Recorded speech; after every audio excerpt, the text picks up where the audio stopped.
ದೊಡ್ಡ ಮನಸ್ಸಿನೊಳಗೆ ಪ್ರವೇಶ, stepping into the big mind. ದೊಡ್ಡ ಮನಸ್ಸಿನೊಳಗೆ ಪ್ರವೇಶ. ಈ ದೊಡ್ಡ ಮನಸ್ಸು ಅಂದ್ರೆ ಏನು, ಸಣ್ಣ ಮನಸ್ಸು ಅಂದ್ರೆ ಏನು, ಅದೆಲ್ಲ ಗೊತ್ತಿದೆ. ನಮ್ಮೆಲ್ಲರ ತಲೆಯಲ್ಲಿ ಇರೋದು ಎಲ್ಲ, ಪ್ರತಿಯೊಬ್ಬರು ನಮ್ಮ ಹತ್ರ ಮನಸ್ಸು ಅಂದ್ರೆ ತಲೆಯಲ್ಲಿದೆ ಅಂತ ಅರ್ಥ. ಗುರುಗಳು ಅದಕ್ಕೆ ಬೇರೆ ಡೆಫಿನೇಷನ್ ಕೊಡ್ತಾರೆ. ನಾವು ಮನಸ್ಸನ್ನೋದು, ಮನಸ್ಸಿನ ಒಳಗೆ ನಮ್ಮ ಶರೀರ ಇದೆ ಅಂತ ಹೇಳ್ತಾರೆ. ನಾವೇನು ಅನ್ಕೊಳ್ತೀವಿ, ಮನಸ್ಸಂದು ನಮ್ಮ ತಲೆಯೊಳಗಿದೆ ಅಂತ. ಅದಕ್ಕೆ ನಮ್ದೆಲ್ಲ ಪ್ರತಿಯೊಬ್ಬರದು ಸಣ್ಣ ಮನಸ್ಸು. ಈ ಸಣ್ಣ ಮನಸ್ಸನ್ನ ಧ್ಯಾನದ ಸ್ಥಿತಿಯಲ್ಲಿ ಹೋದಾಗ ಅದು ದೊಡ್ಡ ಮನಸ್ಸಿನ ಜೊತೆ ಒಂದಾಗ್ತದೆ. ಅರ್ಥ ಆಗ್ತಾ ಇದ್ದೀರಾ? ಕೇಳಿಸ್ಕೊತಾ ಇದ್ದೀರಾ? ಸೊ ನಮ್ಮ ನಿಜವಾದ ಜೀವನ ಎಲ್ಲಿ ಪ್ರಾರಂಭ ಆಗುತ್ತೆ ಅಂದ್ರೆ, ನಮ್ಮ ಮನಸ್ಸಿನಿಂದ ಆಚೆ ಹೋದಾಗ, ಮನಸ್ಸಿನಿಂದ ಹೆಜ್ಜೆಯನ್ನು ಆಚೆ ಇಟ್ಟಾಗ ಜೀವನ ಪ್ರಾರಂಭ ಆಗುತ್ತೆ. ಸಣ್ಣ ಮನಸ್ಸಿನಿಂದ ಹೊರಗೆ ಬರೋದು ಹೇಗೆ? ಸಮಾಧಿ ಅಭ್ಯಾಸ. ಪೂರ್ತಿ ಅಷ್ಟವಕ್ರ ಗೀತೆ ಆತ್ಮನ ಕಡೆಗೆ ಪ್ರಯಾಣ. ನೀವು ನೋಡಿದ್ರೆ ಪೂರ್ತಿ ಚೈತನ್ಯ ಆತ್ಮನ ಬಗ್ಗೆನೇ, ಅದು ಬಿಟ್ಟು ಇನ್ನೊಂದು ಮಾತಾಡಿಲ್ಲ ಅಷ್ಟವಕ್ರ ಮಹರ್ಷಿಗಳು. ಅರ್ಥ ಆಗ್ತಾ ಇದೆಯಲ್ಲ? ಸೊ ಸಮಾಧಿ, ಧ್ಯಾನದ ಬಗ್ಗೆ. ಆ ಸಮಾಧಿಯಲ್ಲೂ ಕೂಡ ವಿಧವಾದ ಸಮಾಧಿಗಳಿದೆ. ನೀವು ಪತಂಜಲಿ ಯೋಗಸೂತ್ರ ಕೇಳಬೇಕು, ಅದರಲ್ಲಿ ಹೇಳ್ತಾರೆ ನಿರ್ವಿಕಲ್ಪ ಸಮಾಧಿ, ಸವಿಕಲ್ಪ ಸಮಾಧಿ, ಸವಿತರ್ಕ ಸಮಾಧಿ, ನಿರ್ವಿತರ್ಕ ಸಮಾಧಿ, ಬೇರೆ ಬೇರೆ ವಿಧವಾದ ಸಮಾಧಿಗಳ ಬಗ್ಗೆ ಗುರುಗಳು ಸಾಧನ ಸಮಾಧಿ ಪಾದದಲ್ಲಿ ಮೊದಲನೇ ಸಬ್ಜೆಕ್ಟ್ ಅಲ್ಲೇ ಹೇಳ್ಬಿಟ್ಟಿದ್ದಾರೆ. ಗುರುಗಳು ಅದೆಲ್ಲ ಹೇಳಿದ್ದಾರೆ. ಅದನ್ನು ಕೂಡ ಒಂದ್ಸರಿ ನೋಡೋಣ. ಸಮಾಧಿ ಅಂದ್ರೆ ಏನು? ಮನಸ್ಸಿನಲ್ಲಿ ಒಂದು ಮೌನ, ಮನಸ್ಸಿನಲ್ಲಿ ಒಂದು ಆಳವಾದ ವಿಶ್ರಾಂತಿ ಸಮಾಧಿ. ಇದು ಧ್ಯಾನದಿಂದ ಉಂಟಾಗತ್ತೆ, ಒಂದೊಂದು ಸತ್ಸಂಗದಲ್ಲಿ ಉಂಟಾಗುತ್ತೆ ಸಮಾಧಿ ಅನುಭವ. ಒಂದೊಂದ್ಸರಿ ಚೆನ್ನಾಗಿ ನರ್ತಿಸಿ ಕೂತ್ಕೊಂಡಾಗ ಅದಾಗ್ತದೆ. ಭಕ್ತಿಯ ನಶೆಯಿಂದ ಸಮಾಧಿ ಉಂಟಾಗತ್ತೆ. ಇವೆಲ್ಲ ಬೇರೆ ಬೇರೆ ರೀತಿಯ ಸಮಾಧಿಯ ಒಂದು ಸ್ಥಿತಿಗಳು. ಇವೆಲ್ಲ ಎಲ್ಲಾಗತ್ತೆ ಅಂದ್ರೆ ನಮ್ಮ ಸ್ವಭಾವದಲ್ಲೇ ಆಗುತ್ತೆ, ನಮ್ಮ ಒಳಗೆ ಆಗತ್ತೆ ಇವೆಲ್ಲ. ನಮಗೆ ಇಷ್ಟೆಲ್ಲ ಸಾಧ್ಯತೆಗಳು ಈ ಶರೀರದಲ್ಲಿದೆ. ಆಲ್ ದೀಸ್ ಪಾಸಿಬಿಲಿಟೀಸ್, ಇದು ಶರೀರದಲ್ಲಿ ಆಗೋ ಸಾಧ್ಯತೆಗಳಿದೆ ಇವೆಲ್ಲ. ಅದಕ್ಕೆ ಒಂದೊಂದು ಹೇಳ್ಕೊಂಡ್ಬರ್ತಾರೆ. ನೇರ ಅಲುಗಾಡ್ದಿರ ಗಂಟೆಗಟ್ಟಲೆ ಕುತ್ಕೊಳ್ಳೋ ಅಂತ ಸಾಮರ್ಥ್ಯ ನಮಗಿದೆ. ನೇರವಾಗಿ ಕುತ್ಕೊಳ್ಳೋದು, ನೇರವಾಗಿ ನಡೆಯುವುದು, ಮೇಲೆ ಜಂಪ್ ಮಾಡೋದು, ಜಿಗಿಯುವುದು, ನರ್ತಿಸುವುದು. ನನ್ನ ಕೈಯಲ್ಲಿ ಓಡಕ್ಕೆ ಆಗಲ್ಲ ಅಂತಾರೆ 50-60 ವರ್ಷ ಆದ್ಮೇಲೆ. ಸಪೋಸ್ ಯಾವ್ದನ್ನ ಒಂದು ನಾಯಿ ಅಡ್ಸ್ಕೊಂಡ್ ಬಂದ್ಬಿಟ್ರೆ ಎಷ್ಟು ವಯಸ್ಸಾದ್ರೂ ಓಡಕ್ ಶುರು ಮಾಡ್ಬಿಡ್ತೀವಿ ಅವನು. ಅರ್ಥ ಆಗ್ತಾ ಇದಿಲ್ಲ? ಶರೀರಕ್ಕೆ ಆ ಸಾಮರ್ಥ್ಯ ಕೂಡ ಇದೆ. ಇವೆಲ್ಲ ಸಾಮರ್ಥ್ಯಗಳು ನಮ್ಮಲ್ಲಿದೆ. ಸೊ ಇವೆಲ್ಲ ಸಾಮರ್ಥ್ಯಗಳ ಸಹಾಯದಿಂದ ಮನಸ್ಸು ಡಿಸ್ಟರ್ಬ್ ಆಗುತ್ತೆ ನೋಡಿ, ಕದಡು ಹೋಗ್ಬಿಟ್ಟಿರುತ್ತೆ, ಮನಸ್ಸು ಡಿಸ್ಟರ್ಬ್ ಆಗ್ಬಿಟ್ಟಿರುತ್ತೆ. ಅದನ್ನು ಮತ್ತೆ ನಾವು ಬ್ಯಾಲೆನ್ಸ್ಗೆ ತಗೊಂಡ್ಬರ್ಬೋದು, ಸಮಾನತ್ವದ ಕಡೆಗೆ ತಗೊಂಡ್ಬರ್ಬೋದು, ಸಮತೋಲನದ ಕಡೆಗೆ ತಗೊಂಡ್ಬರ್ಬೋದು. ಗುರುಗಳು ಏನ್ ಹೇಳ್ತಾರೆ, ಜನರಿಗೆ ಅವ್ರ ಮನಸ್ಸಿನ ಜೊತೆ ಯಾವ ತರ ವ್ಯವಹಾರ ಮಾಡಬೇಕು ಅಂತ ಗೊತ್ತಿಲ್ಲ ಪ್ರಪಂಚದಲ್ಲಿ. ಈ ತರ ಮನಸ್ಸಿನಲ್ಲಿ ಹಲ್ಲುಕಲ್ಲೆಲ್ಲ ಉಂಟಾದಾಗ ಏನ್ ಮಾಡ್ತಾರೆ, ಜನರಿಗೆ ಒಂದೇ ಒಂದು ಗೊತ್ತಿರೋದು, ಬಾರಲ್ಲಿ ಹೋಗಿ ಕುಡಿಯೋಕೆ ಶುರು ಮಾಡ್ತಾರೆ. ಬೇರೆ ಗೊತ್ತಿಲ್ಲ ಪಾಪ, ಅವ್ರಿಗೆ ಗೊತ್ತಿಲ್ಲ. ಅದಕ್ಕೆ ಬದಲಾಗಿ ಸತ್ಸಂಗದಲ್ಲಿ ಬಂದು ಕೂತ್ಕೊಂಡು ಸ್ವಲ್ಪ ಹೊತ್ತು ಧ್ಯಾನ ಮಾಡಿ ಸ್ವಲ್ಪ ಹೊತ್ತು ನರ್ತಿಸಿದ್ರೆ ನಮ್ಮ ಜೀವನದಲ್ಲಿರೋ ಚಿಂತೆಗಳನ್ನೆಲ್ಲ ತೆಗೆದಾಕ್ಬಿಡುತ್ತೆ. ಇದು ಏನಪ್ಪ ಈ ಜೀವನ ಶಾಶ್ವತ ಅಲ್ಲ, ಇದು ತರಂಗ ಫೇನ ಬುದ್ಬುದ ಅಂತ ಹೇಳಿದ್ದಾರೆ. ಏನೋ ನೀರ್ ಮೇಲಿನ ಗುಳ್ಳೆ ಇದ್ದಂಗೆ, ಯಾವಾಗ ಹೊಡೆದೋಗುತ್ತೋ ಗೊತ್ತಿಲ್ಲ. ಇದನ್ನು ದಾಸರು ಕೂಡ ಹಾಡಿದಾರಲ್ಲ, ನೀರ ಮೇಲಿನ ಗುಳ್ಳೆ ನಿಜವಲ್ಲ ಹರಿಯೇ ಅಂತ ದಾಸರು ಕೂಡ ಹೇಳಿದ್ದಾರೆ. ಸೊ ಯಾವ ಕ್ಷಣವಾದರೂ ಈ ಶರೀರ ನಾವು ಬಿಡ್ಬೇಕಾಗುತ್ತೆ. ಯಾವ ಕ್ಷಣವಾದರೂ ಅನಿಶ್ಚಿತತೆ ಅಂತಾರಲ್ಲ, ಅನ್ಸರ್ಟನಿಟಿ, ಯಾವ ಕ್ಷಣ ಬೇಕಾದರೂ ಇದು ಬಿಡಬೇಕಾಗ್ತದೆ. ಇದನ್ನ ಬಗ್ಗೆ ನಮಗೆ ಗೊತ್ತಾದಾಗ ಅವಾಗ ಮನಸ್ಸು ಸ್ವಲ್ಪ ಶಾಂತವಾಗ್ತದೆ. ಈ ಸತ್ಯವನ್ನು ಅರ್ಥ ಯಾವಾಗಿದ್ರೂ ಬಿಟ್ಟು ಹೋಗ್ಬೇಕಲ್ಲಪ್ಪ, ಯಾಕೆ ಎಷ್ಟು ತಲೆ ಕೆಡಿಸ್ಕೊಂಡು. ಈ ಸತ್ಯದ ಅರಿವಾದಾಗ ಅವಾಗೇನಾಗತ್ತೆ, ಮನಸ್ಸಿನಲ್ಲಿರುವಂಥ ಡಿಸ್ಟರ್ಬೆನ್ಸ್ ಕಡಿಮೆ ಆಗುತ್ತೆ. ಹಾಗೆ ಸತ್ಸಂಗದಲ್ಲಿ ಕುತ್ಕೊಂಡು ಹಾಡಿದಾಗ ಎಷ್ಟೋ ಜನ ಹಾಡೋದೇ ಇಲ್ಲ. ಏನು ಅಂದರೆ, ಓ ನಾನು ಅವ್ರ ಥರ ಹಾಡ್ತೀನ, ನೀವು ಯಾರ ಥರನೂ ಹಾಡ್ಬೇಡಿ, ನಿಮ್ಮ ಥರ ಹಾಡಿ. ಗುರುಗಳು ಅದೇ ಹೇಳ್ತಾರೆ. ಇದೇನು ಮ್ಯೂಸಿಕ್ಕು, ಸಂಗೀತ ಗಾಯನ, ಅದೇ ಗಾಯನ ಸಮಾಜದಲ್ಲಿ ಕುತ್ಕೊಂಡು ಒಬ್ರು ಸಂಗೀತ ಹಾಡ್ತಾರೆ, 1,000 ಜನ ಕೇಳ್ತಾರೆ, ಅದಲ್ಲ. ನಮ್ಮ ಖುಷಿಗೋಸ್ಕರ, ನಮ್ಮ ಮನಸ್ಸಿಗೋಸ್ಕರ, ಆನಂದಕ್ಕೋಸ್ಕರ ನಾವು ಹಾಡೋದು ಭಜನೆ, ಮತ್ತೆ ನೃತ್ಯ ಮಾಡೋದು. ಯಾರೋ ನೋಡಬೇಕು ಅಂತ ನರ್ತಿಸೋದಲ್ಲ. ಅರ್ಥ ಆಗ್ತಾ ಇದಲ್ಲ? ನಾವು ಯಾವುದೋ ಡ್ಯಾನ್ಸ್ ಕ್ಲಾಸ್ಗೆ ಹೋಗ್ಬೇಕಾಗಿಲ್ಲ. ಎಷ್ಟೋ ಜನ ನೋಡಿ ಸತ್ಸಂಗಲ್ಲಿ ಎದ್ದು ನಿಂತ್ಕೊಂಡು ಡ್ಯಾನ್ಸ್ ಮಾಡ್ತಾ ಇರ್ತಾರೆ. ಅದೊಂದು ರೀತಿಯ ಆನಂದದ ಒಂದು ಅತಿರೇಕ ಸ್ಥಿತಿಯಲ್ಲಿ, ಉತ್ತುಂಗ ಸ್ಥಿತಿಯಲ್ಲಿ ಇರ್ತಾರೆ. ಅರ್ಥ ಆಗ್ತಾ ಇದ್ದಾರೆ? ಯಾವಾಗ ಮನಸ್ಸು ಡಿಸ್ಟರ್ಬ್ ಆಗುತ್ತೋ, ಈ ಇವೆಲ್ಲ ಮಾಡೋದ್ರ ಮುಖಾಂತರ ಮನಸ್ಸನ್ನ ಮತ್ತೆ ಶಾಂತವನ್ನಾಗಿ ಮಾಡ್ಕೊಬೋದು. ಅರ್ಥ ಆಗ್ತಾ ಇದೆಯಾ? ಕೇಳಿಸ್ಕೊತಾ ಇದ್ರಲ್ಲ? ಹ ಓಂ ನಮಃ ಶಿವಾಯ. ಹಾಗೆ ದೇಹಕ್ಕೆ ಕೂಡ ಸ್ವಲ್ಪ ಡಿಸ್ಟರ್ಬೆನ್ಸ್ ಆಗುತ್ತೆ. ಶರೀರ ಅಂದಮೇಲೆ ಕಾಯಿಲೆ ಅನ್ನೋದು ಬಂದೇ ಬರುತ್ತೆ. ಕೆಲವರು ಹೇಳ್ತಾರೆ ನನಗೆ 45 ವರ್ಷದಿಂದ 50 ವರ್ಷದಿಂದ ಹಾಸ್ಪಿಟ್ಲಿಗೆ ಹೋಗಿಲ್ಲ ಅಂತ. ಆಮೇಲೆ ನೆಕ್ಸ್ಟ್ ಹೋದ್ರೆ ಎಲ್ಲಿ ಯಜಮಾನರು ಕಾಣಿಸ್ಲಿಲ್ಲ ಅಂದ್ರೆ ಒಂದು ವಾರ ಆಯ್ತು ಹಾಸ್ಪಿಟ್ಲಲ್ಲಿ ಅಡ್ಮಿಟ್ ಆಗಿದ್ದಾರೆ. ಯಾವಾಗ ಈ ಶರೀರ ಕೈ ಕೊಡತ್ತೋ ಹೇಳಕ್ಕಾಗಲ್ಲ. ನಂಬಿಕೆ ಇಲ್ಲ, ಈ ಶರೀರ ಯಾವಾಗ ಕೈ ಕೊಡತ್ತೋ ಹೇಳಕ್ಕಾಗೋದಿಲ್ಲ. ಅರ್ಥ ಆಗ್ತಾ ಇದೆಯಾ? ಆ ಥರ ಇದು. ಸ್ವಲ್ಪ ಗಮನವಿಟ್ಟು ಸ್ವಲ್ಪ ಮೆಡಿಸಿನ್ ತಗೊಂಡ್ರೆ ಮತ್ತೆ ಆರೋಗ್ಯ ವಾಪಸ್ ಬರುತ್ತೆ. ಅದೇ ರೀತಿ ಮನಸ್ಸಿನಲ್ಲಿ ಕೂಡ ಡಿಸ್ಟರ್ಬೆನ್ಸ್ ಉಂಟಾಗತ್ತೆ ಅವಾಗವಾಗ. ಮನಸ್ಸಿನಲ್ಲಿ ಸ್ವಲ್ಪ ಅಸಮತೋಲನ ಉಂಟಾಗತ್ತೆ. ಅವಾಗ ಅಸಮತೋಲನ ಉಂಟಾದಾಗ ಮನಸ್ಸು ಸ್ವಲ್ಪ ಅಲಗಾಡಿದಾಗ ಅವಾಗ ಏನು ಮಾಡೋದು? ಸ್ವಲ್ಪ ಧ್ಯಾನ ಮಾಡೋದು ತಿರ್ಗಾ. ಮನಸ್ಸು ಅಸಮತೋಲನ ಉಂಟಾದ್ರೆ ಹಾಸ್ಪಿಟ್ಲ್ಗೆ ಹೋದ್ರೆ ಪ್ರಯೋಜನ ಇಲ್ಲ. ಶರೀರದಲ್ಲಿ ಅಸಮತೋಲನ ಉಂಟಾದ್ರೆ ಹಾಸ್ಪಿಟ್ಲ್ಗೆ ಹೋಗೋಣ. ಮನಸ್ಸಿಗೆ ಅಸಮತೋಲನಕ್ಕೆ ಯಾವ ಡಾಕ್ಟ್ರು ಏನು ಮೆಡಿಸಿನ್ ಅವ್ರು ಹೋದ್ರೆ ನಿದ್ದೆ ಮಾಡಕ್ಕೆ ಮೆಡಿಸಿನ್ ಕೊಡ್ತಾರೆ ಅಷ್ಟೇ. ಪ್ರೊಜಾಕೋ ಇನ್ನೊಂದು ಯಾವುದನ್ನು ಕೊಡ್ತಾರೆ. ಅದರಲ್ಲಿ ಸೈಡ್ ಎಫೆಕ್ಟ್ಸ್ ಇರುತ್ತೆ.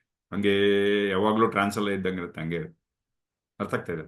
ಸೊ ಮನಸ್ಸಿನಲ್ಲಿ ಅಸಮತೋಲನ ಉಂಟಾದಾಗ ಮಾನಸಿಕ ರುಗ್ಮತೆಗಳು, ಫ್ರಸ್ಟ್ರೇಷನ್ನು, ಡಿಪ್ರೆಷನ್ನು, ಅದು ಇದು 28 ಇದೆ ಅಲ್ಲ, ಬೇಸರ, ಏನೋ ಟೆನ್ಷನ್ನು, ಇದೆ ಒತ್ತಡಗಳು, ಇವಕ್ಕೆಲ್ಲ ಮೆಡಿಸಿನ್ ಏನು ಅಂದರೆ meditation is the medicine. For the body medication, for the mind it is meditation. ಶರೀರಕ್ಕೆ ಔಷಧ ತಗೊಳ್ಳೋದು, ಮನಸ್ಸಿಗೆ ಔಷಧ ಏನು ಅಂದರೆ ಧ್ಯಾನವೇ ಔಷಧ. ಹಂಗಂತ ಮನಸ್ಸು ಡಿಸ್ಟರ್ಬ್ ಆಗಲೇಬಾರ್ದು ಅಂತ ಏನಿಲ್ಲ. ಅರ್ಥ ಆಗ್ತಾ ಇದೆಯಾ?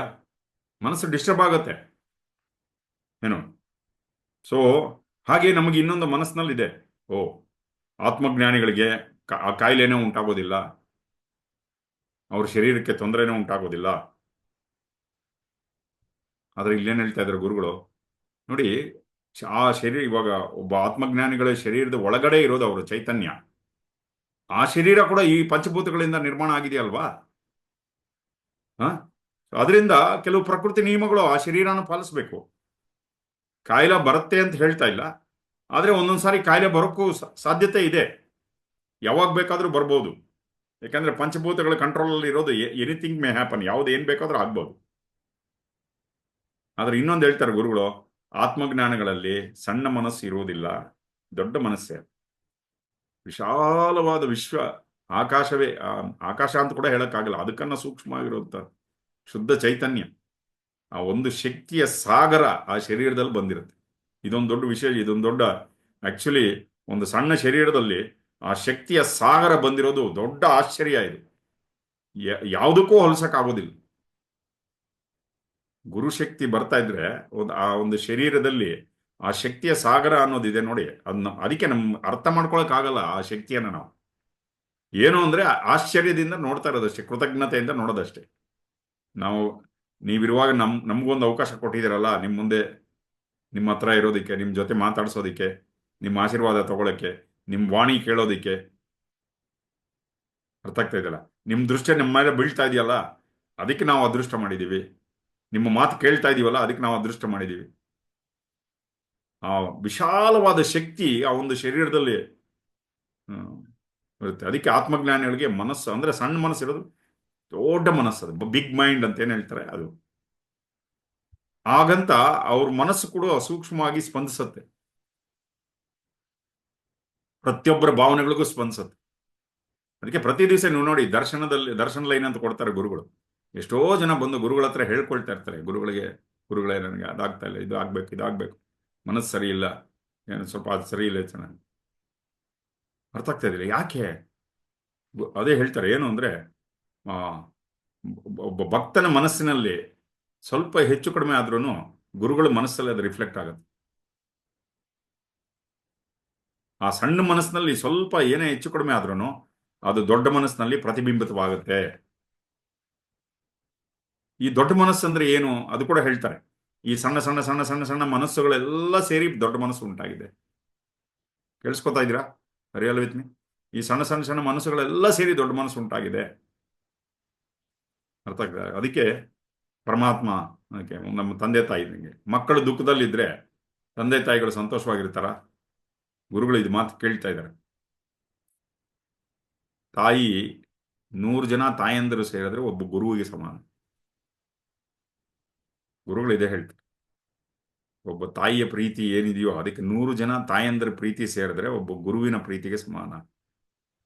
ಮಕ್ಕಳ ದುಃಖದಲ್ಲಿದ್ದಾಗ ನಮ್ಮ ಆ, ತಂದೆ ತಾಯಿಗಳು ಏನು ಪಾರ್ಟಿ ಮಾಡ್ಕೋತಾರ? ಇಲ್ಲ. ಹಾಗೆ ಮಾಡಿದ್ರೆ ಅವರೊಂದು ತಂದೆನ ತಾಯಿನ ಅದು ಕೂಡ ಕೇಳ್ತಾ ಇದ್ದಾರೆ. ಮಕ್ಕಳು ಸಂತೋಷವಾಗಿಲ್ಲ ಅಂದ್ರೆ ಪರಮಾತ್ಮನಿಗೆ ಕೂಡ ಅದರ ಒಂದು ಎಫೆಕ್ಟ್ ಆಗುತ್ತೆ. ಯಾಕಂದ್ರೆ ಒಂದೇ ಶಕ್ತಿಯ ಸಾಗರ ಅಲ್ವಾ, ಚೈತನ್ಯ ಸಾಗರ ಇದು, ಒಂದೇ ಶಕ್ತಿಯ ಸಾಗರ ಇದು, ಅದರಲ್ಲಾಗ್ತಾ ಇದೆ. ಆದ್ದರಿಂದ ಗುರುಗಳು ಏನ್ ಹೇಳ್ತಾರೆ, ಉತ್ತಮವಾದ ಪೂಜೆ ಅಂದ್ರೆ ಸಂತೋಷವಾಗಿರೋದೇ ಉತ್ತಮವಾದ ಪೂಜೆ. At any given point of time being happy. ಏನೋ ನಮ್ಮಲ್ಲಿ ಒಂದು ಸಂತೋಷವಾಗಿರುವಂತಹ ಒಂದು, ನಮ್ಮಲ್ಲಿ ಆ ಒಂದು ಅದನ್ನ ಕಲ್ಟಿವೇಟ್ ಮಾಡ್ಕೊಳ್ಳೋದು, ಕೃತಜ್ಞತೆಯಿಂದ ಇರುವುದು, ಏನೆಂಬುದೇ ಅದಕ್ಕೆಲ್ಲ ಥ್ಯಾಂಕ್ಸ್ ಹೇಳ್ತಾ ಹೋಗ್ತಾ ಇರೋದು. ಸೊ ಒಂದೊಂದ್ಸರಿ ಸಂತೋಷವಾಗಿರೋಕೆ ಆಗೋದಿಲ್ಲಪ್ಪ. ಅದು ಗುರುಗಳು ಏನ್ ಹೇಳ್ತಾರೆ, ಆಗ ಚೆನ್ನಾಗಿ ಧ್ಯಾನ ಮಾಡಿ, ಮಂತ್ರ ಜಪ ಮಾಡಿ, ನರ್ತಿಸಿ, ಹಾಡಿ, ಲಯವಾಗಿ, ಲಯಂ ವ್ರಜ, ಇಷ್ಟಕ್ಕೆ ಮುಂಚೆ ಹೇಳಿದಾರಲ್ಲ, ಲಯವಾಗಿ ನಿಮ್ಮೊಳಗೆ ನೀವು ವ್ಯವಹಾರ ಸಮಾಧಿಯೇ. ದುಃಖವನ್ನು ಪ್ರೋತ್ಸಾಹಿಸುವ ಬದಲು, ಒಳಗಡೆ ದುಃಖ ಇದೆ, ಆ ದುಃಖವನ್ನು ಪ್ರೋತ್ಸಾಹಿಸುವ ಬದಲು ಮನಸ್ಸನ್ನ ಸಮಚಿತ್ತಕ್ಕೆ ತೆಗೆದುಕೊಂಡು ಬರುವುದಕ್ಕೆ ನಿಮ್ಮ ಎಲ್ಲ ಶಕ್ತಿಯನ್ನು ಹಾಕಿ. ಪ್ರಾಣಾಯಾಮ ಮಾಡಿ, ಸುದರ್ಶನ ಕ್ರಿಯೆ ಮಾಡಿ, ಧ್ಯಾನ ಮಾಡಿ, ಅವಾಗ ಜಪ ಮಾಡಬಹುದು, ಭಜನೆ ಮಾಡುವುದು, ಇವೆಲ್ಲ ಮಾಡುವುದು. ದುಃಖವನ್ನು ಪ್ರೋತ್ಸಾಹಿಸುವ ಬದಲು ಮನಸ್ಸನ್ನು ಸಮಚಿತ್ತಕ್ಕೆ ತೆಗೆದುಕೊಂಡ್ಬರೋದು. ಮುಂದಿನ ಶ್ಲೋಕ, ಸಮಾಧ್ಯಾಸಾದಿ ವಿಕ್ಷಿಪ್ತೌ ವ್ಯವಹಾರ ಸಮಾಧಯೇ ಏವಂ ವಿಲೋಕ್ಯ ನಿಯಮ ಏವಮೇವಾಹ ನಾಸ್ತಿತಃ. ಸಮಾಧ್ಯಾಸಾದಿ ವಿಕ್ಷಿಪ್ತೌ ವ್ಯವಹಾರ ಸಮಾಧಯೇ ಏವಂ ವಿಲೋಕ್ಯ ನಿಯಮ ಏವಮೇವ ವಾಹ ಮಸ್ಥಿತಃ. ಇದು ಯಥಾರ್ಥ ಏನಿದೆ ಅಂದರೆ, ವಾತಾವರಣದಲ್ಲಿರುವ ಎಲ್ಲ ಅಲ್ಲಕಲ್ಲೋಲತೆಯೇ ಮನಸ್ಸಿನ ಅಲ್ಲಕಲ್ಲೋಲತೆಗೆ ಕಾರಣ ಎಂಬುದನ್ನು ತಿಳಿದುಕೊಂಡಿದ್ದೇನೆ. ವಿವಿಧ ಅಭ್ಯಾಸಗಳನ್ನು ಮಾಡಿ ಸಮಚಿತ್ತತೆಯನ್ನು ಹೊಂದುತ್ತೇನೆ. ಇದೇ ನಿಯಮವನ್ನು ತಿಳಿದು ನನ್ನಲ್ಲಿ ನಾನು ಸ್ಥಾಪಿತವಾಗಿದ್ದೇನೆ. ಒಂದೊಂದ್ಸರಿ ಮನಸ್ಸು ಯಾಕೆ ಡಿಸ್ಟರ್ಬ್ ಆಗುತ್ತೆ ಅಂದರೆ, ವಾತಾವರಣದಲ್ಲಿ ಅಲ್ಲಕಲ್ಲೋಲ ಇದ್ರೆ ಮನಸ್ಸು ಕೂಡ ಅದ್ರ ಮನಸ್ಸಿನ ಮೇಲೆ ಪ್ರಭಾವ ಇರುತ್ತೆ. ಅದು ವಾತಾವರಣದ ಮೇಲೆ ಅಲ್ಲಕಲ್ಲೋಲ ಇದ್ದಾಗ ಆದರೆ ಹೋಗ್ತಾ ಹೋಗ್ತಾ ಸಾಧಕ he can make A impact on the, ಆಚೆ ಕಡೆ ವಾತಾವರಣದ ಮೇಲೆ ಅವನ ಪ್ರಭಾವ ತೋರಿಸ್ಬೋದು. ಅರ್ಥ ಆಗ್ತಾ ಇದೆಯಲ್ಲ? ಸೊ ಇಲ್ಲಿ ಗುರುಗಳು ಏನ್ ಹೇಳ್ತಾ ಇದ್ರೆ, ನಾವು ನಮ್ಮಲ್ಲಿರೋ ದುಃಖಕ್ಕೆ ಗೊಬ್ಬರ ಹಾಕಿ ಬೆಳೆಸ್ತಾ ಇದ್ದೀವಿ. ನಾನು ಕೆಟ್ಟ ವ್ಯಕ್ತಿ ಅನ್ನೋದು ಒಂದು ಬೀಜ, ಅದ್ ನೆಟ್ಬಿಡೋದು, ಅದಕ್ಕೆ ಗೊಬ್ಬರ ಹಾಕಿ ಬೆಳೆಸೋದು. ದುಃಖದ ಬೀಜಕ್ಕೆ ಗೊಬ್ಬರವನ್ನು ಹಾಕ್ತಾ ಇದೀವಿ. ಇದು ಸರಿ ಇಲ್ಲ, ಇದನ್ನ ಮಾಡೋದು ಸರಿ ಇಲ್ಲ, ಮತ್ತೆ ಅವ್ರು ಸರಿ ಇಲ್ಲ, ಇವರು ಸರಿ ಇಲ್ಲ, ಕೋಪ ಬೆಳೆಸ್ಕೊಳ್ಳೋದು. ಇತರರ ಮೇಲೆ, ಇತರರು ಕೆಟ್ಟವರು ಅಂತ ಅನ್ನಿಸ್ದಾಗ ಅವ್ರ ಮೇಲೆ ಕೋಪ ಬರುತ್ತೆ. ನಾವು ಕೆಟ್ಟವರು ಅಂತ ನಮ್ಗೆ ಅನ್ನಿಸ್ದಾಗ ನಾವು ದುಃಖಿಗಳಾಗ್ಬಿಡ್ತೀವಿ. ಅಯ್ಯೋ, ತಲೆ ಚಚ್ಕೊಂಡು ದುಃಖ. ಸ್ವಲ್ಪ ಈ ದುಃಖದ ಒಳಗಡೆ ಹೋಗಿ ನೋಡಿ ಅಂತ ಹೇಳ್ತಾರೆ ಗುರುಗಳು. ಈ ದುಃಖ ಯಾಕೆ ಬಂದಿದೆ ಅಂದ್ರೆ ಒಂಥರ ವಿರಹದಿಂದ ಬಂದಿದೆ ಅಂತ ಹೇಳ್ತಾರೆ ಗುರುಗಳು. ವಿರಹ ಹಿಂದೆ ಏನಿದೆ, ಅದ್ರ ಹಿಂದೆ ಪ್ರೇಮ ಇದೆ. ಎಲ್ಲಕ್ಕೂ ಪ್ರಪಂಚದಲ್ಲಿ ಕೋಪ ಇರಬಹುದು, ಇನ್ನೊಂದಿರ್ಬೋದು, ಮತ್ತೊಂದು, ಇವೆಲ್ಲ ಡಿಸ್ಟಾರ್ಟೆಡ್ ವರ್ಷನ್ಸ್ ಆಫ್ ಲವ್ ಅಂತ, ಪ್ರೇಮದ ವಿಕೃತಿ ರೂಪಗಳೇ ಇವೆಲ್ಲ ಅಂತ ಹೇಳೋದು ಗುರುಗಳು. ಪ್ರೇಮ ಇರೋ ಜಾಗದಲ್ಲಿ ಕೃತಜ್ಞತೆ ಅಂದ್ರೆ ನಮ್ಮ ಅಸ್ತಿತ್ವ ಅಂತ. ಸೊ ಈ ಕೋಪ, ದ್ವೇಷ ಇವೆಲ್ಲ ಏನಾಗುತ್ತೆ ನಮ್ಮನ್ನ, ನೋಡಿ, ಒಂದು ನದಿಯಲ್ಲಿ ನೀರು ಹರಿತಾ ಇದ್ರೆ ಒಂದು ದಡ ನರಕ, ಇನ್ನೊಂದು ದಡ ಸ್ವರ್ಗವಿದ್ದ ಹಾಗೆ ಅಂತ ಹೇಳ್ತಾರೆ. ಆ ನರಕದ ಕಡೆಗೆ ಕರ್ಕೊಂಡು ಹೋಗ್ಬಿಡುತ್ತೆ. ಇನ್ನೊಂದು ದಡ ಹಚ್ಚ ಹಸಿರಾಗಿದೆ ಅಂತ ನಾವು ಅದಕ್ಕೆ ಹೇಳೋದು ಗುರುಗಳು ಮುಂದೆ ಹೇಳ್ತಾ ಬರ್ತಾರೆ. ಜೀವನದ ನದಿಯನ್ನು ದಾಟಿ ಇನ್ನೊಂದು ದಡಕ್ಕೆ ಸೇರ್ಕೊಬೇಕು. ನಾವೇನು ಮಾಡ್ತೀವಿ, ಈ ಕಡೆನೇ ಎದ್ದು ಬಿಡ್ತೀವಿ. ಒಬ್ಬರನ್ನ ಪ್ರೀತಿಸೋದು, ದ್ವೇಷ ಮಾಡೋದು, ಮತ್ತೆ ಪ್ರೀತಿ ಇದಾಗ್ಬಿಟ್ರೆ ಅದರಿಂದ ಫ್ರಸ್ಟ್ರೇಟ್ ಆಗ್ಬಿಡೋದು, ಮತ್ತೆ ಗುಣಗಳು ಶುರು ಮಾಡೋದು, ಕೋಪ ಮಾಡ್ಕೊಳ್ಳೋದು, ದ್ವೇಷ ಮಾಡೋದು, ಅದರಿಂದ ದುಃಖ ಉಂಟಾಗತ್ತೆ, ಅಸೂಯೆ ಉಂಟಾಗತ್ತೆ. ಇವೆಲ್ಲ ನಕಾರಾತ್ಮಕ ಭಾವನೆಗಳಿಗೆ ಒಳಗಾಗ್ತೀವಿ. ಅದಕ್ಕೆ ಗುರುಗಳು ಏನು ಹೇಳ್ತಾರೆ? ಜ್ಞಾನವೆಂಬ ದೋಣಿಯನ್ನು ಹತ್ತಿ, ಜ್ಞಾನವೆಂಬ ದೋಣಿಯನ್ನು ಹತ್ತಿ ಆ ಕಡೆಗೆ ಸೇರ್ಕೊಳ್ಳಿ. ಅದಕ್ಕೆ ದಾಸರು ಹೇಳ್ತಾರಲ್ಲ, ಅಲ್ಲಿದೆ ನಮ್ಮ ಮನೆ, ಇಲ್ಲಿ ಬಂದಿದ್ರು ಸುಮ್ಮನೆ. ಅಲ್ಲಿರುವುದು ನಮ್ಮ ಮನೆ, ಇಲ್ಲಿರೋ ಆ ಕಡೆಗೆ ಹೋಗೋದು ಬಿಟ್ಬಿಡ್ತೀವಿ ನಾವು, ಈ ಮನೆಯಲ್ಲೇ ಸಿಕ್ಕಾಕೊಂಡ್ಬಿಡ್ತೀವಿ. ಅದೇ ಹೇಳ್ತಾ ಇದ್ದಾರೆ ಗುರುಗಳು. ಆ ಕಡೆ ಪರಮಾತ್ಮನೇ ತಂದೆ ತಾಯಿ ರೂಪದಲ್ಲಿ ನಮಗೋಸ್ಕರ ಕಾಯ್ತಾ ಇದ್ದಾನೆ. ಅದೇ ನಿಮ್ಮ ಸ್ವಸ್ಥಾನ. ಅದು ಹೇಳ್ತಾ ಇದ್ದಾರೆ ಗುರುಗಳು. ನಮ್ಮ ಸ್ವಸ್ಥಾನ ಯಾವುದು? ಒಳಗಿನ ಚೈತನ್ಯವೇ ನಮ್ಮ ಸ್ವಸ್ಥಾನ. ಓಕೆ, ಇದು ನಿಮ್ಮ ಮನೆಯಲ್ಲ, ಮತ್ತೆ ಇಲ್ಲಿ ಸುಖದಿಂದ ಇರೋದಕ್ಕೆ ಸಾಧ್ಯನೇ ಇಲ್ಲ. ಅದು ಕೂಡ ಹೇಳ್ತಾ ಇದ್ದಾರೆ. ಯಾವತ್ತೋ ಒಂದು ದಿವಸ ಅಲ್ಲಿಗೆ ಹೋಗ್ಲೇಬೇಕು ನಾವು. ಅಷ್ಟಾವಕ್ರ ಮಹರ್ಷಿಗಳು ಜನಕ ಮಹಾರಾಜರನ್ನ ಈ ಜ್ಞಾನವನ್ನು ಕೊಟ್ಟು ಕರೆದುಕೊಂಡು ಹೋಗ್ತಾ ಇದ್ದಾರೆ. ಅರ್ಥ ಆಗ್ತಾ ಇದೆಯಲ್ಲ? ಸೊ ಅದಕ್ಕೆ ಈ ಜ್ಞಾನ ಏನ್ ಮಾಡ್ತಾ ಇದೆ? ನಮ್ಮನ್ನ ಆ ದಡ ಮುಟ್ಟಿಸುವಂತ ಕೆಲಸ ಮಾಡ್ತಾ ಇದೆ, ಆ ಕಡೆ ಕರ್ಕೊಂಡು ಹೋಗ್ತಾ ಇದೆ. ಆತ್ಮಜ್ಞಾನಿಗಳು ಹೇಗೆ? ಗುರುಗಳು ಅವ್ರ ಪ್ರಪಂಚದಲ್ಲಿರೋ ನೋವೆಲ್ಲ ಅವ್ರ ಮನಸ್ಸಿನಲ್ಲಿ ರಿಫ್ಲೆಕ್ಟ್ ಆಗ್ತಾ ಇರುತ್ತೆ. ಅವ್ರಿಗೆ ತುಂಬಾ ಸೂಕ್ಷ್ಮವಾಗಿರ್ತಾರೆ ಅವರು. ಯಾರು ತುಂಬಾ ಒದ್ದಾಟದಲ್ಲಿದ್ದಾರೆ, ಅವ್ರು ಬಂದ ತಕ್ಷಣ ಆ ಒದ್ದಾಟ, ನೋವು ಅವ್ರಿಗೆ ಅದು ಗೊತ್ತಾಗ್ತದೆ. ಅದು ಅದಕ್ಕೆ ಗುರುಗಳ ಹತ್ರ ಹೋದಾಗ, ಆಶ್ರಮದೊಳಗೆ ಹೋದಾಗ ಗಮನಿಸಿ, ಎಷ್ಟೇ ದುಃಖ ಇರಲಿ ಸ್ವಲ್ಪ ಅದು ಕಡಿಮೆ ಆಗ್ಬಿಡುತ್ತೆ. ಎಷ್ಟು ಜನಕ್ಕೆ ಅನುಭವ ಆಗಿದೆ ನೋಡಿ. ಆಶ್ರಮದ ಒಳಗೋದಾಗ, ಗುರುಗಳು ನೆನೆಸ್ಕೊಂಡಾಗ, ಗುರುಗಳ ಹತ್ರ ಹೋದಾಗ ಎಷ್ಟೇ ದುಃಖ ಇರಲಿ, ಒಂಥರ ಕಷ್ಟಗಳೆಲ್ಲ ಒಂಥರ ಇಲ್ಲ ಅಂತ ಅನ್ಸುತ್ತೆ. ಸಮಸ್ಯೆಗಳು ದೂರ ಆದಂಗೆ ಅನ್ಸುತ್ತೆ. ಈ ರೀತಿ ಆದಾಗಲೇ ನಾವು ಈ ಅಧ್ಯಾತ್ಮ ಪಥದಲ್ಲಿ ಬಂದಿರ್ತೀವಿ. ನಾವು ಈ ಅಧ್ಯಾತ್ಮ ಪಥದಲ್ಲಿ ಬಂದಿರುವಂತ ಒಂದು ಲಕ್ಷಣ ಏನು ಅಂದ್ರೆ, ದುಃಖ ಕಡಿಮೆ ಆಗ್ತದೆ. ಗುರುಗಳ ಹತ್ರ ಬಂದಿರೋ ಲಕ್ಷಣನೇ ಅದು. ದುಃಖ ಕಡಿಮೆ ಆಗ್ತದೆ, ಏನೇನು ಸಮಸ್ಯೆಗಳಿದೆ ಅದೇ ಸಿಗದ ಪರಿಹಾರ ಆಗ್ತಾ ಹೋಗ್ತದೆ. ಅದಕ್ಕೆ ಗುರುಗಳು ಹೇಳ್ತಾರೆ, ಗಟ್ಟಿಯಾಗಿ ಈ ಪಥವನ್ನು ಹಿಡ್ಕೊಳ್ಳಿ. ಗಟ್ಟಿಯಾಗಿ ಹಿಡ್ಕೊಬೇಕು. ನಾವೇನ್ ಮಾಡ್ತೀವಿ? ಎಲ್ಲ ಏನೋ ತೊಂದರೆ ಆದಾಗ ಪಥ ಇಟ್ಕೊಳ್ತೀವಿ ಗಟ್ಟಿಯಾಗಿ. ಆಮೇಲೆ ಸ್ವಲ್ಪ ದಿವಸ ಆದ್ಮೇಲೆ ತಿರ್ಗಾ ಇಟ್ಕೋ, ರಿಮೋಟ್ ತಗೋ, ಯಾವ ಸೀರಿಯಲ್ ನೋಡೋಣ ಅಂತ. ಅರ್ಥ ಆಗ್ತಾ ಇದೆಯಲ್ಲ? ರಿಮೋಟ್ ತಗೊಂಡು ಸೀರಿಯಲ್ ನೋಡ್ತಾ ಇರೋದು. ಆಮೇಲೆ ಸ್ವಲ್ಪ ಮನ್ಸಿಗೆ ಎಷ್ಟೋ ಡಿಸ್ಟರ್ಬ್ ಆದ್ರೆ ರಿಮೋಟ್ ಎತ್ತಿ ಅಲ್ಲಿ ಬಿಸಾಕಿ ಅವಾಗ ಫಸ್ಟ್ ಸ್ಟೇಜ್ ಪ್ರಾಣಾಯಾಮ ಕೂತ್ಕೊಳ್ಳೋದು. ಎಲ್ಲ ಸರಿ ಇದ್ದಾಗಲೂ ಸಾಧನೆ ನೋಡಿ. ಅದಕ್ಕೆ ಎಲ್ಲ ಸರಿ ಇಲ್ಲದೆ ಇದ್ದಾಗ ಎಷ್ಟು ತೀವ್ರವಾಗಿ ಸಾಧನೆ ಮಾಡ್ತೀವೋ, ಎಲ್ಲ ಸರಿ ಇದ್ದಾಗಲೂ ಕೂಡ ಅಷ್ಟೇ ತೀವ್ರವಾಗಿ ಸಾಧನೆ ಆಗ್ಬೇಕು.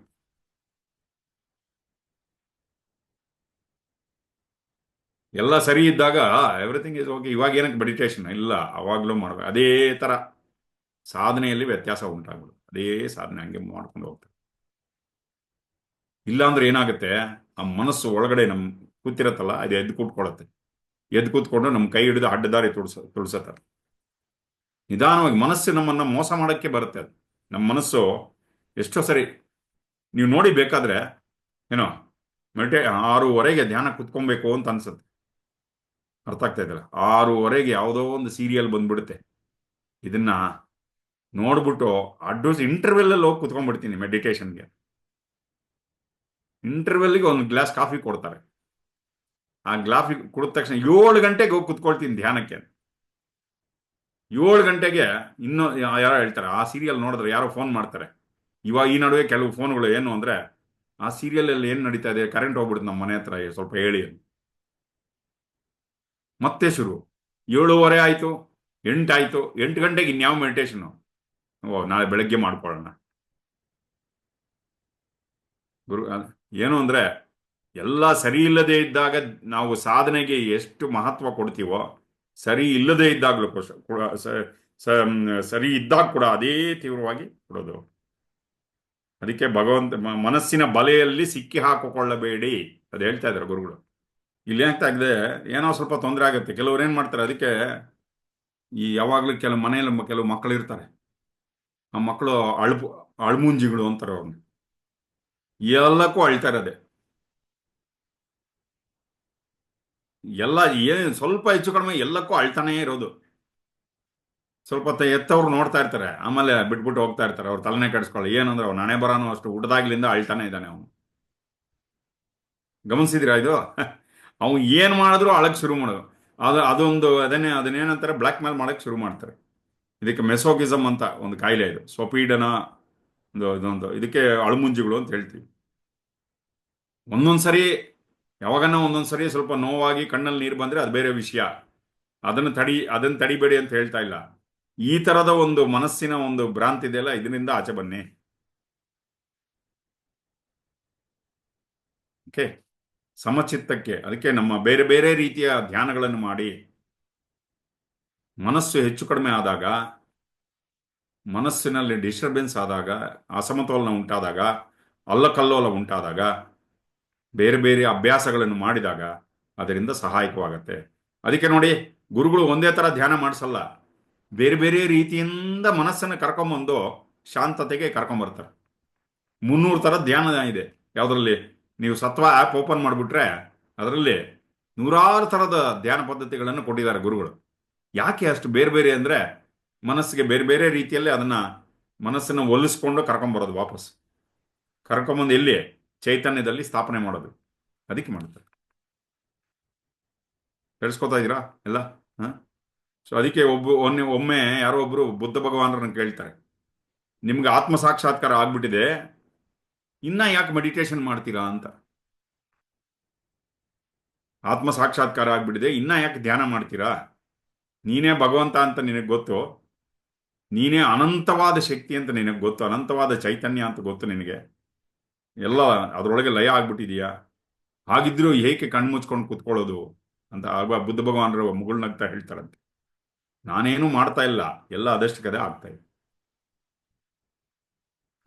ಜ್ಞಾನಿ ಸ್ಥಿತಿಯಲ್ಲಿ ಆ ಥರ ಇರ್ತದೆ. ನಾನೇನು ಮಾಡ್ತಾ ಇಲ್ಲ, ಎಲ್ಲ ಅದಷ್ಟು ಕದೆ ಆಗ್ತಾ ಇದೆ.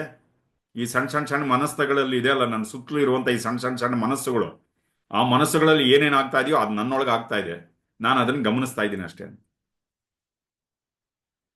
ಅದನ್ನೆಲ್ಲ ನಾನು ಜೀರ್ಣಿಸ್ಕೊಂಡು ಕುಡಿದು ಜೀರ್ಣ ಮಾಡಿಕೊಂಡು ಅಭ್ಯಾಸ ಮಾಡ್ಕೊಂಡು ಹೋಗ್ತಾ ಇದ್ದೀನಿ, ನಾನು ಧ್ಯಾನ ಮಾಡ್ತಾ ಇದ್ದೀನಿ.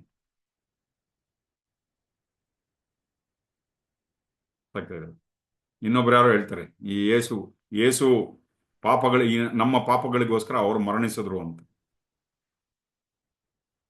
ಅರ್ಥ ಆಗ್ತದೆ? ಅದಕ್ಕೆ ಗುರುಗಳು ಹೇಳ್ತಾರೆ, ಆ ಚೈತನ್ಯಕ್ಕೆ ಎಲ್ಲ ಪಾಪಗಳನ್ನು ನಾಶ ಮಾಡುವಂತ ಶಕ್ತಿ ಇದ್ದಾಗ ಅದು ನಮಗೋಸ್ಕರ ಯಾಕೆ ಮರಣಿಸ್ಬೇಕು? ಅದನ್ನ ಆ ಥರ ಅರ್ಥ ಮಾಡ್ಕೊಳ್ತಾ ಇರೋದೇ ತಪ್ಪು ಅಂತಾರೆ ಗುರುಗಳು.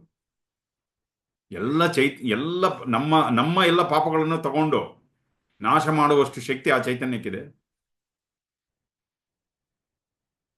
ಸೊ ಅದಕ್ಕೆ ಚಿಕ್ಕ ಮನಸ್ಸಿನಲ್ಲಿ ಉಂಟಾಗುವಂತ ಸಣ್ಣ ಸಣ್ಣ ಗೊಂದಲಗಳು ಕೂಡ ದೊಡ್ಡ ಮನಸ್ಸಿನಲ್ಲಿ ಪ್ರತಿಬಿಂಬಿಸುತ್ತೆ.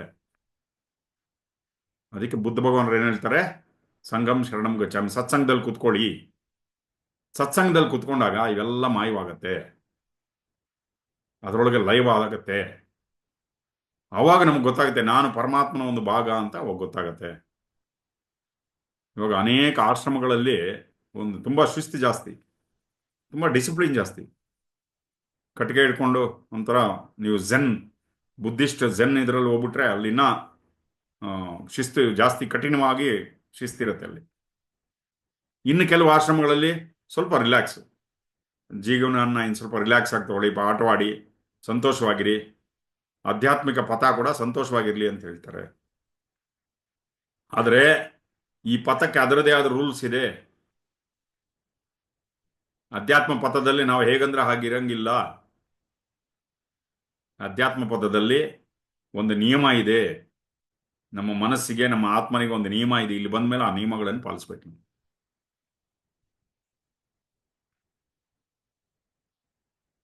ಅದಕ್ಕೆ ಮನಸ್ಸು ಯಾವಾಗನ ಅಲಕಲ್ಲೋದ ಉಂಟಾದಾಗ ಅದಕ್ಕೆ ಗುರುಗಳು ಏನ್ ಹೇಳ್ತಾ ಇದ್ದಾರೆ ಅಂದ್ರೆ, ಅದಕ್ಕೋಸ್ಕರ ದುಃಖ ಪಡಬೇಡಿ.